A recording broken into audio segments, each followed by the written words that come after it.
Hello, everyone. Ngasi numit che as artist ama waina aina miyambu appeal tawjari. Ay maming di Kuru Ruben masangba tangkulni. Ay folk artist ni. Ay she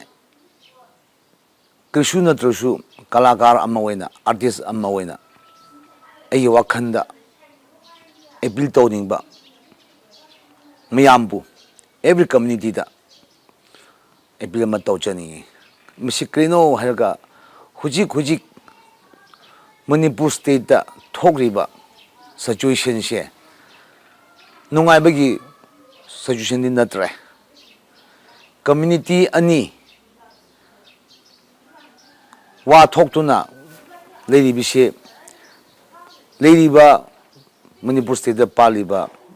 lay miyam she inkon amada lay maju chajat shatlag lebdi inkon do garden do yam nungai na legi de ba inkon she pura wakalon dagi physical dagi economic dagi loina destroy we bikre adu masigi maram sida ina appeal tawjaning mudi shanti prokhani every community khoina mudugi de involved oroga shanti si kraman lakini kraman normal lakini habegi pod khra prokhani habsi ai an bada appeal tawjaning handagi thogi bashi wari mada akoina tai kinoni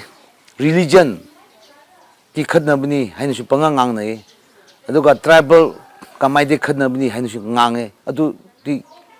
ai wakni yaning de religion ki fight na de handagi shi kinogi maidi ga tribal ki khadnam su na de ti mandi toramba yai amaga adi government ki decision da laga achumadu adum lakani aina appeal tawjaning midi Manipur da leiriba hoji ai jing da gi lakpani akoi jing she bukhurti sri gi jing she anam she kokre ball head on thokre ising kangre ukhru shi ising thakni ngai leitre kri gi no ga forest akoi na forest sikanda bagi u she yanthabagi aduna Mashigumba forest ki shokpasida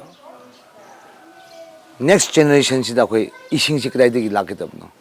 karmai hingidabno haibegi pot chinedno forest ti miyamna kanminashi aduga ani shubna hoji akhoi gi Manipur lamtam sida akhoi shu aishu campaign de yawe ishe shu puthoe video shi sheme war one truck haibse trucks asina generation mangida wi thapak da leire paisa phangjero su adasi kumushu tobironu aduga chingda hoji si bobi thaba am thaba sisu tobironu haibidi bobi sina ko krusu kana piroi generation si mangning ai thabuk si yam leibni drugs chabsi nisha chaba haibsi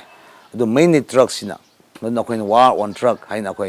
ishe bothoga campaign yam tawre adu kanana tabiribra kanana tabidabra akhoi khangba ngamte du aidi aigi fans miyam sida the Manipur people sida whole notice all over India gi mi miyam sida as artist aman aigi fan miyam da appeal tawjabni aduga acho sang from top to bottom people khoida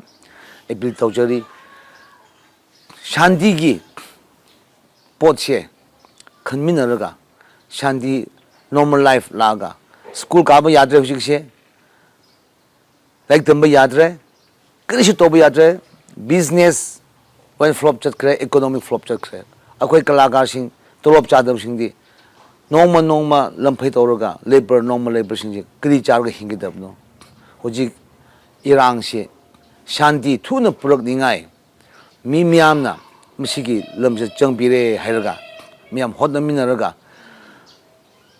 negotiate tawnaraga phap tanaba understanding ama reasoning oiminaraga shanti oina hingmina si hingse habisi haijaraga este bidai lawjarage